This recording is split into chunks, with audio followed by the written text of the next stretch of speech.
번째 주일이기도 하고 2월 마지막 주일이기도 합니다. 코로나 오미크론 대확산으로 하루에 17만 명이 확진이 된다는 보도를 들으면서 우리 주변에 깊숙이 우리 주위에도 확진자가 발생을 하고 건강을 관리를 잘 해야 되겠다는 이런 위기스러운 때에 오늘 예배에 참여하신 우리 성도들에게 성삼위 하나님의 은혜가 풍성하게 임하고 또 확진자들은 빠른 시간에 회복이 되어서 건강한 모습으로 예배드리는 은혜가 임하기를 예수님 이름으로 축복합니다. 하나님께서 천지 만물을 창조하시고 아브라함에게 특별히 민족적으로 열국의 아비로 부르셨습니다. 그 이후에 이스라엘 백성들을 애굽에서 구원해내시고 광야를 거쳐 가나안 땅에 입문하게 했습니다. 왜 하나님께서 민족적으로 이스라엘을 선택하셨을까? 한마디로 복 주시고 싶으셨어. 그리고 하나님은 살아계신다. 살아계신 하나님을 보여주고 싶으셨던 것입니다. 오늘 제가 봉독한 본문의 내용으로 말씀을 드리게 될 텐데 마태복음 23장 1절에서 12절 말씀은 그 당시의 서기관과 바리새인들에게만 해당되는 말씀이 아니고 오늘을 살아가는 우리 성도들에게 동일하게 주시는 말씀이다. 이렇게 받으셔야 됩니다. 말씀을 잘 받으시고 하나님께서 복 주시려고 하는 성도에게 하나님이 주시는 그 복 받으실 수 있기를 예수님 이름으로 축원합니다. 구약 성경에 하나님께서 복을 주실 때 어떤 복이었는가를 한마디로 신명기 28장에서 이렇게 말씀합니다. 1절 말씀에 보면 내가 내 하나님 여호와의 말씀을 삼가 듣고 내가 오늘 네게 명령하는 그의 모든 명령을 지켜 행하면 내 하나님 여호와께서 너를 세계 모든 민족 위에 뛰어나게 하실 것이다. 이 말씀은 하나님이 복 주시고 싶어서 이렇게 말씀하신 거예요. 다시 말씀드립니다. 하나님이 우리 지키는 것, 계명을 지키고 율법을 지키고 율례를 지키는 거 욕 봐라. 그래서 주신 것이 아닙니다. 복 주시고 싶으셨어. 이렇게 하면 복을 주시는데 어떤 복을 주시느냐? 2절부터 같이 한번 합독하도록 하겠습니다. 2절부터 6절까지 시작.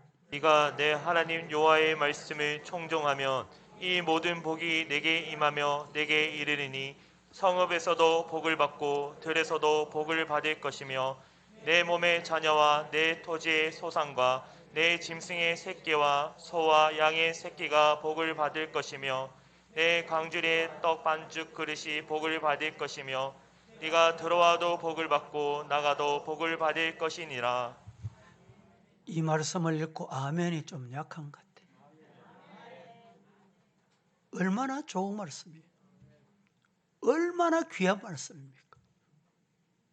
하나님이 이렇게 복 주시겠다는 거예요.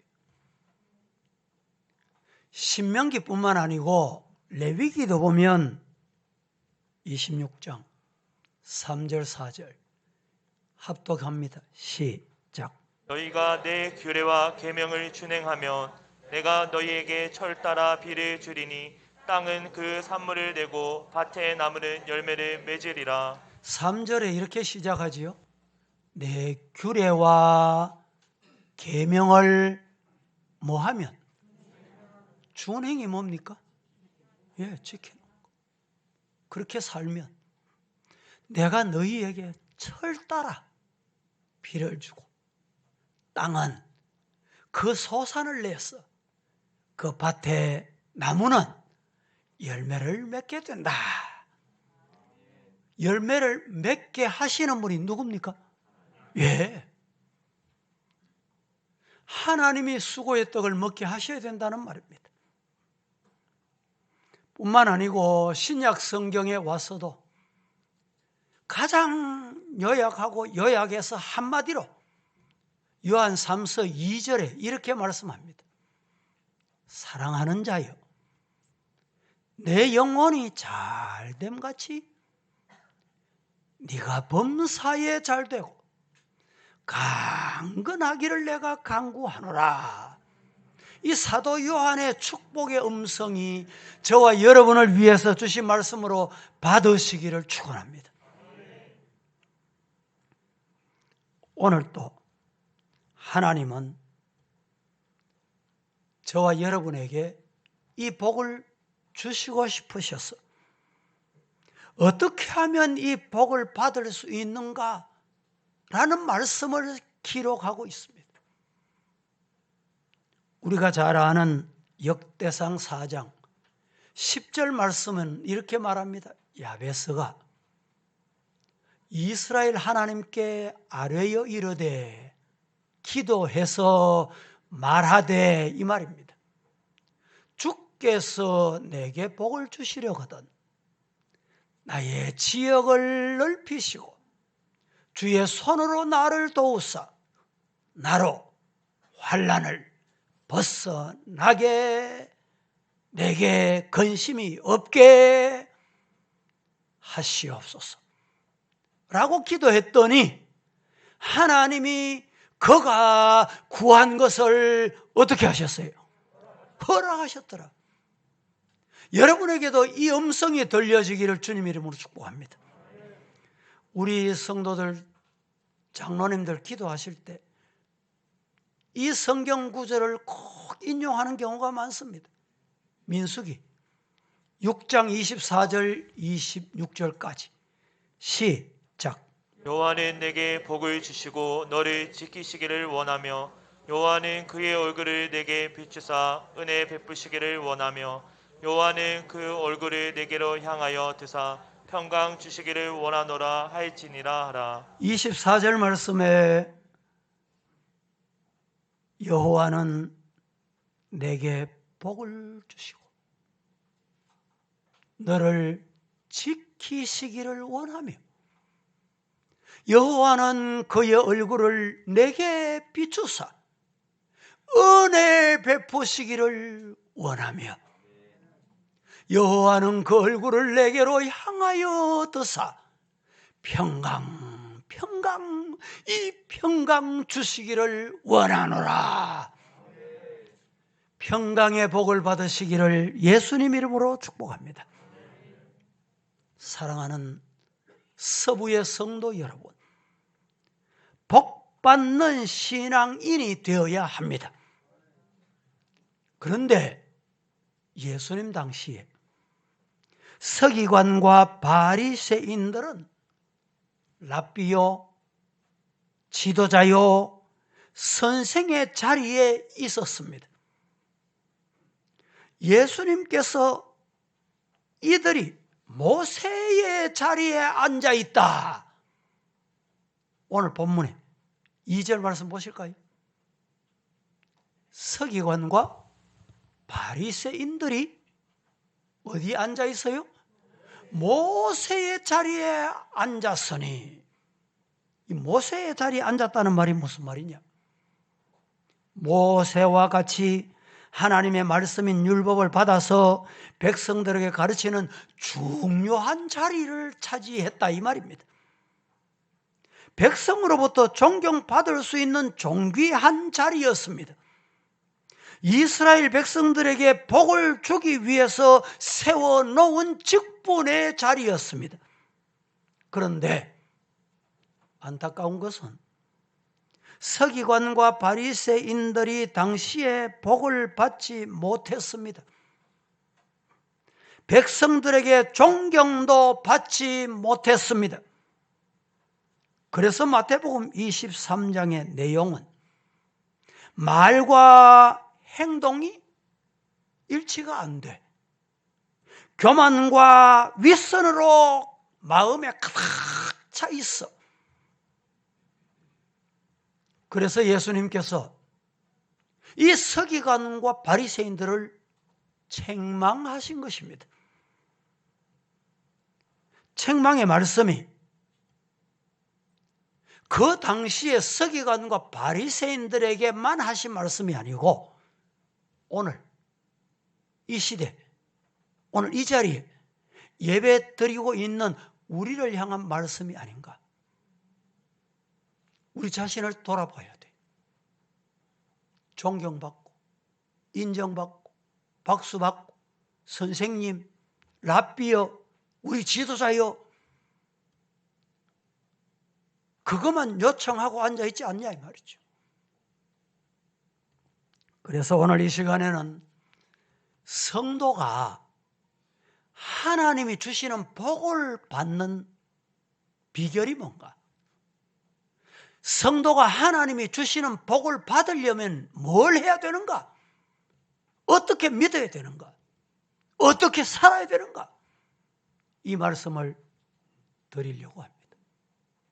첫째, 성도가 하나님이 주시는 복을 받으려면 언행 일치 믿음이 있어야 합니다. 다 같이 시작. 성도가 하나님이 주시는 복을 받으려면 언행일치 믿음이 있어야 합니다. 자, 우리는 성도입니다. 성도가 하나님이 주시는 복을 받고 싶지요. 받아야 됩니다. 또 그런데 이 하나님이 주시는 복을 받으려면 언행일치 돼야 된다 이 말입니다. 이 믿음이어야 돼요.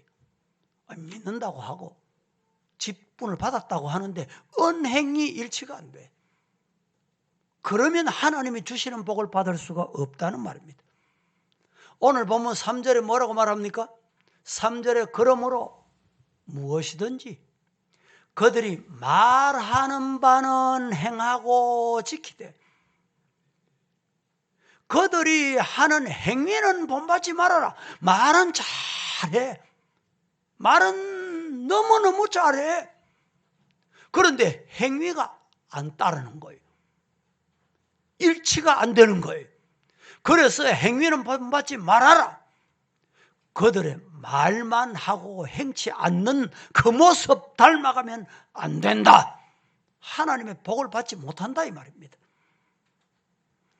에베소서 4장 13절 말씀은 이렇게 말합니다. 다 같이 시작.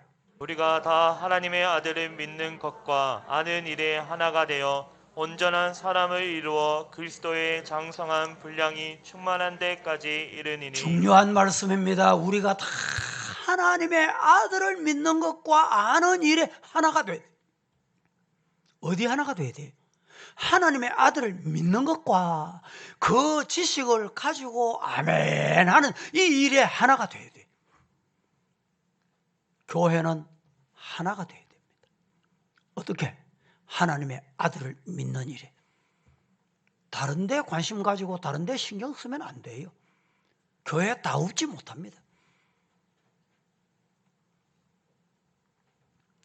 여기서 하나 더 해서 행함이 있어야 복을 받는다. 행함의 믿음이 있어야 된다는 말입니다. 당시 서기관과 바리새인들은 하시딤이라는 경건 집단, 이 경건 집단에 소속이 돼 있었습니다.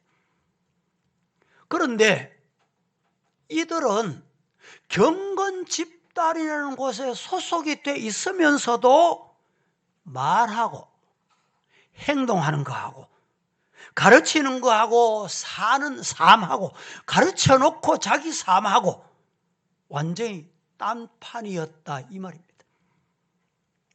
그래서 예수님은 저들의 말하는 바는 행하고 지키되 저들의 행위는 본받지 말아라.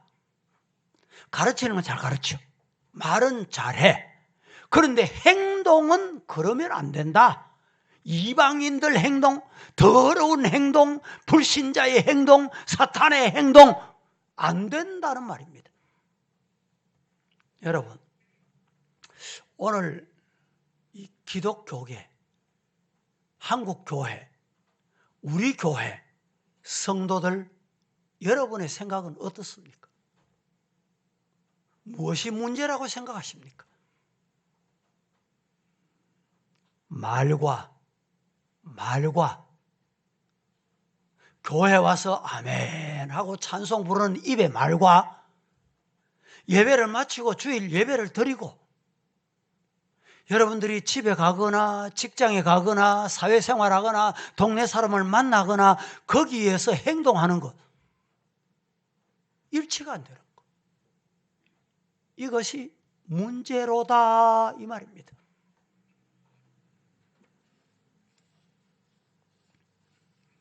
기독교인은 어떤 사람인가, 어떻게 살아야 되는가 말과 행동으로 보여줘야 돼요.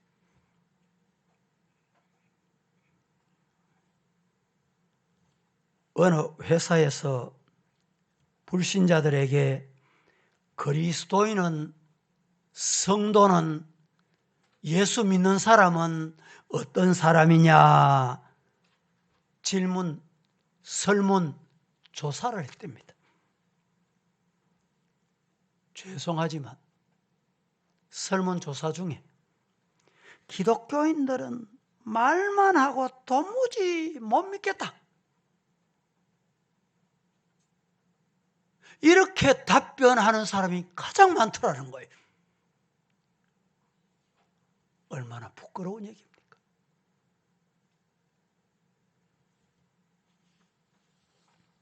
옛날에 어떤 부부가 신앙생활을 했는데 남편이 보니까 언제부턴가 좀 이상해. 교회 따라 나오긴 나오는데 언제부턴가 이상해. 알고 보니 바람이 났답니다. 바람을 피웠대요. 그래서 부인이 참다 못해 경찰서 갔습니다. 우리 남편 좀 잡아가서. 남편이 누굽니까? 물었더니 우리 남편은 서부교회 집사인데 바람 피웠습니다. 이랬더니 경찰이 하는 말이 아이고 아주머니,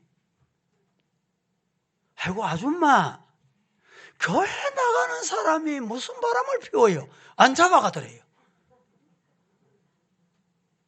성도 여러분, 사회가, 이방이, 세상 사람이 볼 때 그게 기독교인이 아니겠습니까? 그래야 되지 않겠어요? 그런데 최근에 와서는 설문조사했더니 기독교 말만 많고 도저히 믿을 수가 없더라는 거예요. 부끄러운 현실이 되고 말았습니다.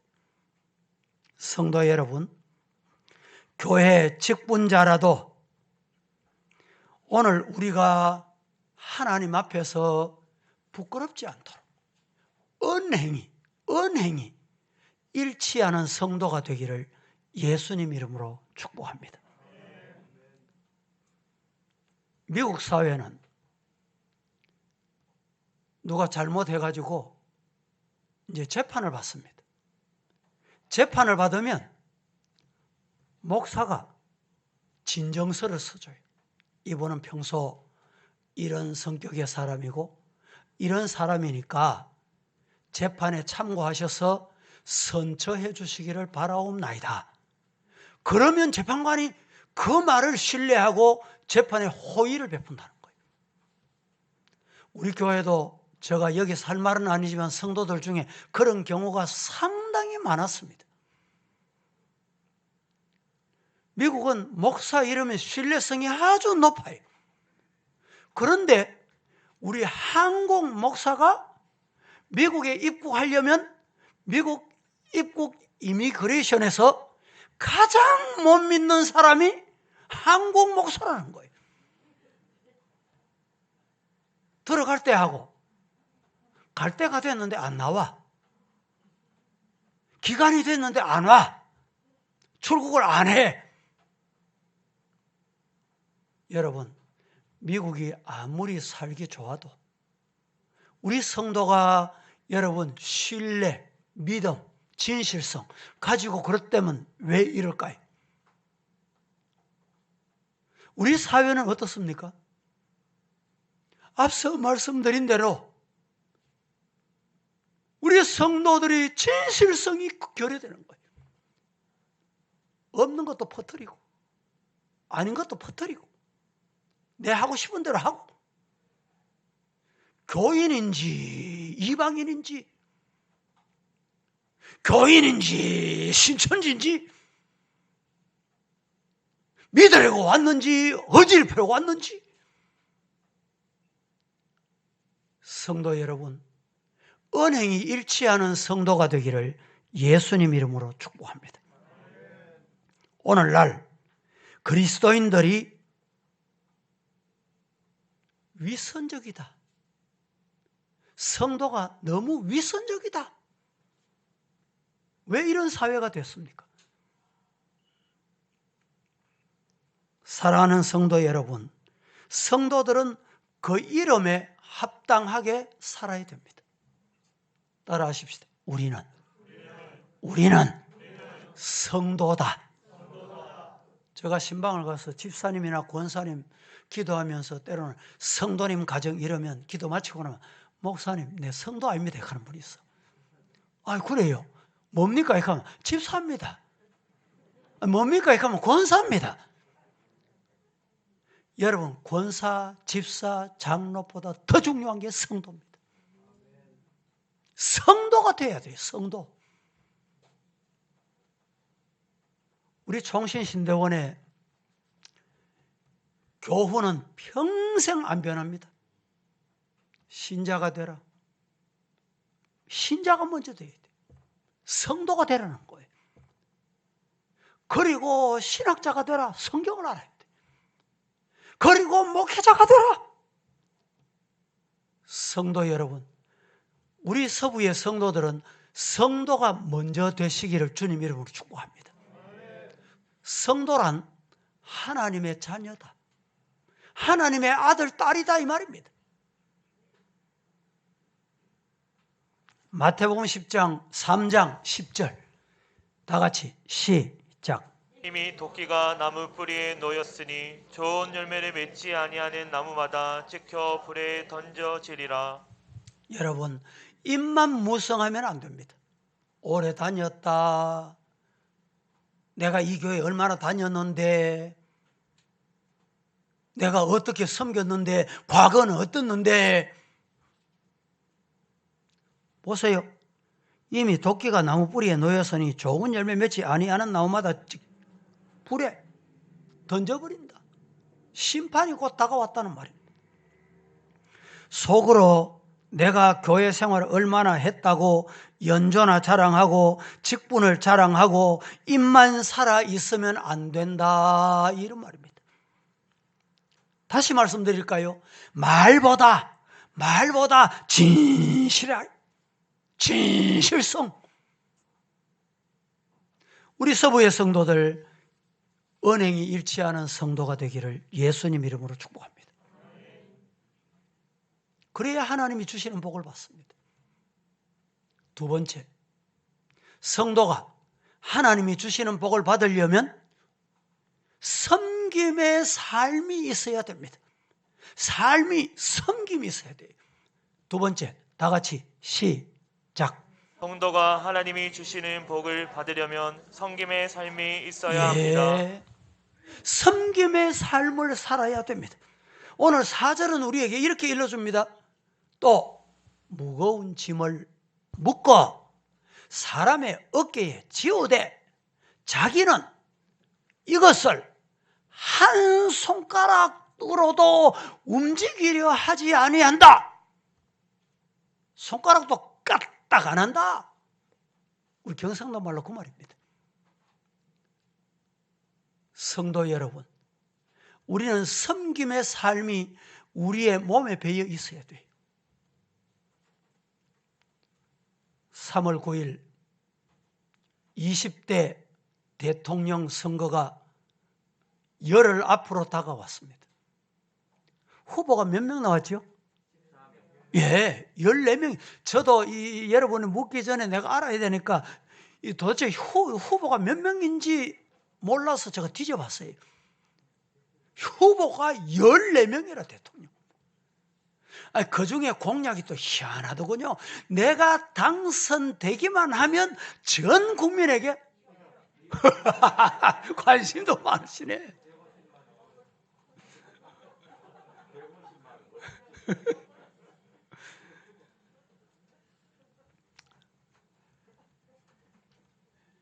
그런데 이 후보들이 하는 말은 한결같이 국민을 임금같이 섬기겠다는 거예요. 잘 섬기겠다는 거예요. 얼마나 좋은 말입니까? 그런데 좀 죄송한 말이지만 대통령이 되거나 지자체 단체장이 되거나 국회의원이 되거나 지방의원이 되고 나면 섬김은 저리 가라. 섬김은 내하고 관계없어. 거리가 멀어. 여러분, 교회도 직분자가 되면 내가 장로 투표하고 권사 투표하고 잘 섬길게요. 요새는 문자도 보내고 밥도 사주고 막. 여러분, 속으면 안 돼요. 속으면 안 된다니까.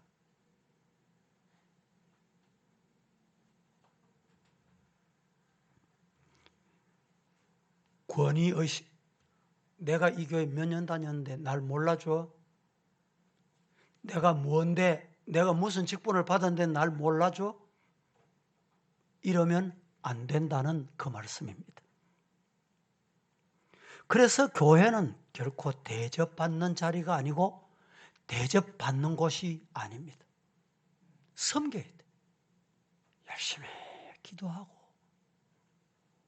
열심히 전도하고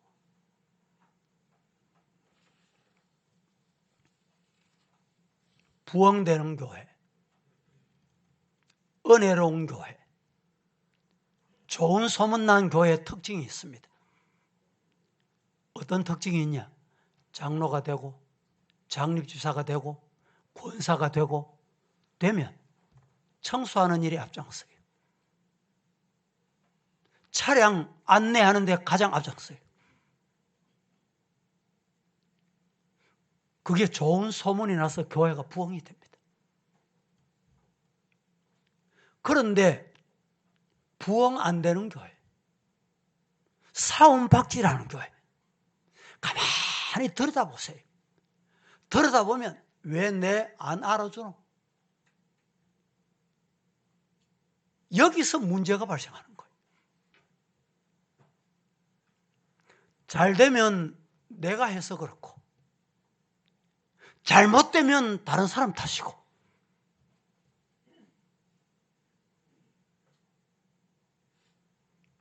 성도 여러분, 섬김의 자리, 봉사의 자리, 하나님이 주신 고귀한 자리인 줄로 알아 우리 서부의 성도들은 섬기는 자리에서 하나님이 주시는 복을 넘치도록 받는 성도가 되기를 예수님 이름으로 축복합니다.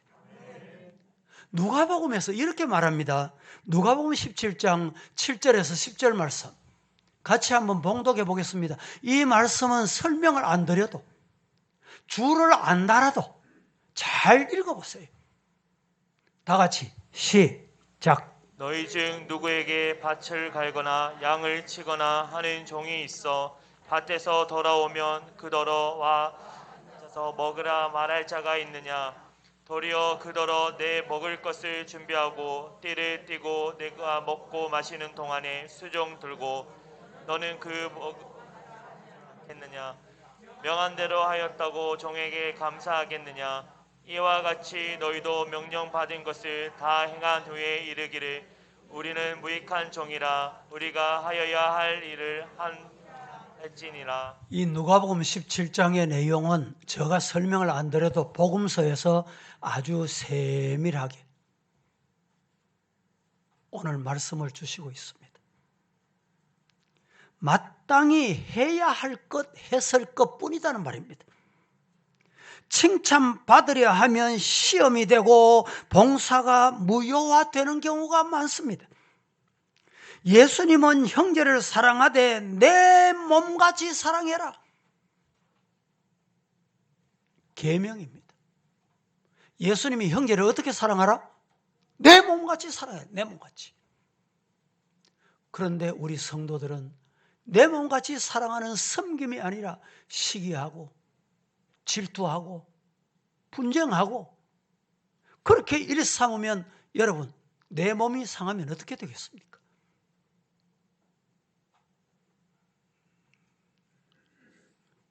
요한복음 13장 14절에 내가 주와 또는 선생이 되어 너희 발을 씻었으니 너희도 서로 발을 씻어. 발을 씻어주는 것이 옳은 일이다. 성도가 할 일이다. 주님이 선생으로서 발을 씻겨주듯이 우리 성도들 이렇게 섬김이 있는 우리 교회가 되기를 예수님 이름으로 축복합니다. 아프리카에 성자라는 분이 한 분 있었습니다. 교황청에서 성자 호칭을 줬어요. 저 아프리카에 못 사는 나라에 어떻게 성자가 되어서 사는지 찾아가 봤습니다. 찾아갔더니 요사이 우리나라로 보면 길거리에 왜 구두 수선하는 분 있잖아요. 조그마한 컨테이너 하나 갖다 놓고 구두도 수선하고 구두 닦아주고 아니 거기에 성자가 있다는 거예요. 당신이 성자 칭호를 받은 분이 맞습니까? 예, 맞습니다. 당신이 뭘 해서 그렇습니까? 나는 구두가 떨어진 사람 구두를 수선해주고 구두가 더러운 사람 구두 닦아주는 일을 한 것뿐입니다. 그런데 어떻게 성자의 칭호까지 받았습니까? 라고 물었더니 구두 수선공이 예, 저는 구두를 닦을 때 이 구두가 예수님의 구두다. 예수님이 신으실 구두다 생각하고 닦습니다. 구두를 수선할 때 예수님이 신으실 구두다. 그렇게 생각을 하고 닦습니다. 아, 바로 그것이 성자로구나. 여러분 교회를 섬길 때 어떻게 섬겨야 될까요? 믿음 생활할 때 어떻게 해야 될까요? 예수님이 지금 들으신다. 예수님이 지금 보신다. 예수님은 다 모르는 것이 아신다. 그러면 호람되어 신전의식 하나님 앞에 두려운 거예요. 말을 해도 두려울 줄 몰라. 내가 하는 말을 하나님이 듣는다는 의식이 없어. 성도들이요, 우리는 하나님 앞에 하나님이 주시고자 하시는 복을 받아야 되는데 그 복을 받기 위해서 섬김이 있는 성도가 되기를 예수님 이름으로 축복합니다. 요한일서 3장 18절 말씀에 이렇게 말합니다. 자녀들아,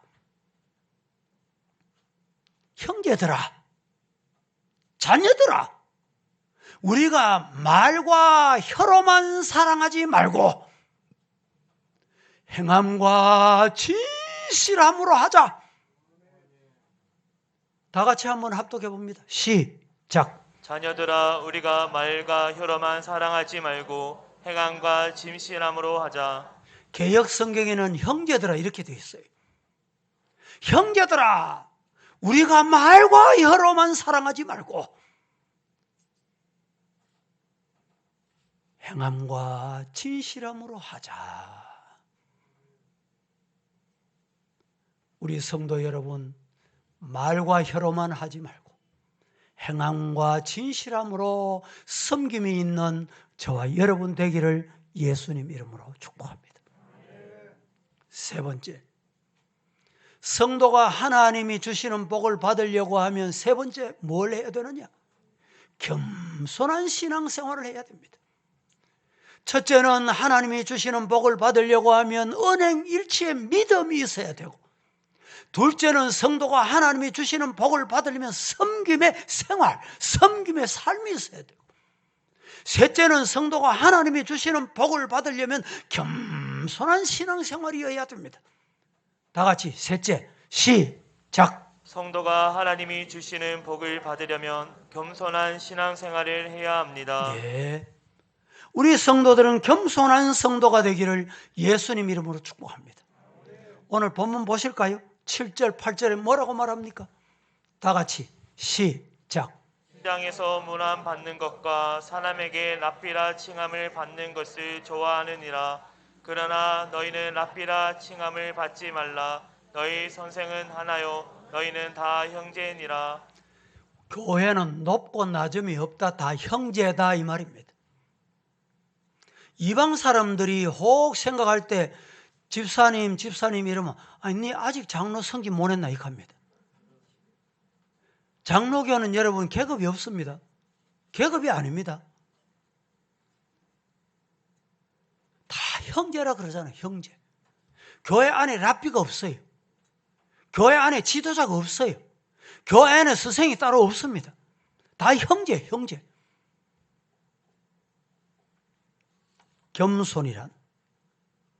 겸손이라는 단어는 우리나라에서는 자신을 낮게 여긴다라는 뜻으로 사용되고 있습니다. 그렇지만 고대 근동에서 겸손이라는 단어는 전쟁에서 패배한 나라의 임금이 무릎을 꿇고 항복하는 의식을 지칭하는 뜻으로 겸손이라는 뜻을 사용했습니다. 참 신기하게도 아카드어의 방언 성격을 띠고 있는 히브리어, 이 히브리어에도 앞에 내용을 그대로 담아서 단어인 가나라고 단어를 썼는데, 이 단어 역시 문장형 동사인데 무릎을 꿇다, 정복당하다, 패배하여 엎드려짐을 당하다라는 뜻으로 겸손이라고 표현을 했습니다. 고대 근동의 주요 언어들의 모든 전쟁에서 패배한 자가 무릎을 꿇고 항복하는 의식에서 비롯된 단어가 바로 겸손이라는 단어입니다. 왜 그러냐? 유대인들 사이에서는 존경받는 랍비 중 하나인 이즈하크 요세프라는 사람이 있습니다. 이 사람이 이런 말을 합니다. 하나님께서 인간에게 창조의 모든 세계를 보게 하시며 하나님의 위대한 광경을 목격하게 하는 것은 인간 역시 하나님에게 정복당해야만 거룩할 수 있음을 깨닫게 하기 위함이다. 이해가 되십니까? 또 랍비 중에 힐레루라는 랍비가 하나님께서는 모든 인간에게 겸손을 요구하신다. 겸손이라는 이것만이 여호와 하나님을 주인으로 받아들일 수 있기 때문이다 라고 했습니다. 랍비 중에 텔루 슈킨이라는 랍비가 또 이렇게 말합니다. 하나님께서 주신 강력한 무기 중에 무기가 뭐냐? 겸손이라는 것이 최고의 무기다. 왜냐하면 이 겸손을 통하여 하나님이 우리를 대신 싸워주시기 때문이다. 겸손하면 하나님이 날 대신해서 싸워주시는 거예요. 랍비 중에 마커스라는 랍비가 또 있습니다. 하나님께 항복한 자는 자신의 뜻을 다른 사람에게 제시하지 않습니다. 오직 하나님의 뜻을 제시하며 살아가는 것이 특징이다 라는 말입니다. 그렇기 때문에 겸손을 가진 하나님의 사람이 하나님께 복종하지 않는 사람들과 만났을 때 매우 어려운 상황에 처하게 될 수도 있습니다. 그럴 때 경험하셨지요? 그럼에도 불구하고 하나님께서는 이 어려운 상황을 지혜를 통하여 극복하게 하십니다. 아멘입니까? 겸손, 즉 주님께 무릎을 꿇고 항복한다는 것은 최고의 무기 중에 무기다. 성도라면 겸손해라 이 말입니다. 하나님께 무릎 꿇고 항복하는 것이 겸손이다 이런 말입니다.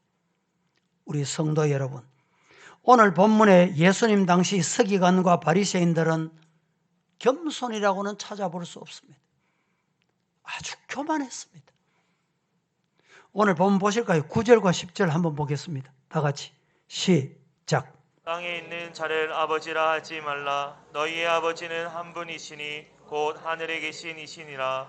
또한 지도자라 칭함을 받지 말라. 너희의 지도자는 한 분이시니 곧 그리스도시니라. 9절에 땅에 있는 자를 아버지라 하지 말아라. 너희의 아버지는 한 분밖에 없다. 하늘에 계시는 하나님이시다. 또 지도자라, 선생이라, 랍비라 칭함을 받지 마라. 너희의 지도자는 한 분이시니 누구라고요?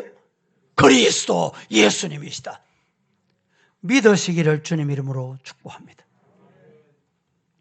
캐톨릭에서는 사제를 부를 때 신부라고 부릅니다. 신부. 이 부자는 아비 부자, 아버지 부자입니다. 신도 중에 혹 할아버지 중에 상할아버지라도 신부가 나이가 아주 어리고 젊은데도 아버지 이렇게 부르는 거예요.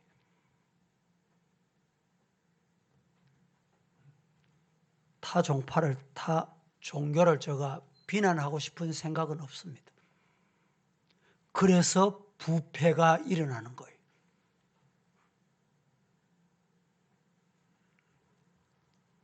성도 여러분, 베드로전서 4장 10절과 11절에 우리에게 이렇게 일러줍니다. 각각 은사를 받은 대로 하나님의 여러 가지 은혜를 맡은 선한 청지기 같이 서로 봉사해라. 만일 누가 말하려면 말하고 싶거든 하나님의 말씀을 하는 것 같이 하고, 교회 봉사하고 세상에 봉사하고 누가 봉사하려면 하나님이 공급하시는 힘으로 해라. 인간의 힘으로 사람이 보도록 하면 안 된다. 왜 안 보노? 왜 칭찬하지노? 여러분, 이러면 봉사 못합니다. 이는 범사에 예수 그리스도로 말미암아 하나님이 영광을 받으시게 하려 합니다. 그에게 영광과 권능이 세세무궁토록 있느니라. 아멘. 이런 신앙, 이런 믿음, 저와 여러분의 믿음이 되기를 예수님 이름으로 축복합니다. 말씀을 맺습니다. 성도가 하나님이 주시는 복을 받으려면 어떻게 생활해야 되고 어떻게 믿어야 되는가? 첫째는 성도가 하나님이 주시는 복을 받으려면 언행 일치되어야 합니다.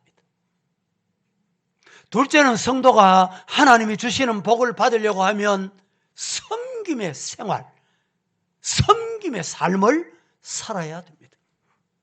셋째는 성도가 하나님이 주시는 복을 받으려면 어디에서나, 교회에서나 어디에서나 겸손의 생활을 하라. 그리하여 하나님이 주신 하늘의 복과 땅의 복, 신명기 28장 서두에 이미 언급하고 함께 읽었던 그 약속의 축복이 우리에게, 우리 성도들에게 임하는 그 복을 받는 우리 성도 다 되시기를 살아계신 예수님 이름으로 축원합니다. 거룩하신 하나님, 하나님의 은혜를 감사합니다. 오늘 또 어지럽고 혼란한 세상 가운데 저희들 버려두지 않으시고 거룩한 주일, 약속하신 주일 주님 앞에 와서 말씀을 받고 아멘하고 하나님께서 주시는 복을 받고자 다짐하고 기도하고 성산을 내려가려고 합니다. 하나님께서 은혜 주시고 하늘의 복과 땅의 복을 주시옵소서. 예수님의 이름으로 간절히 기도합니다. 아멘.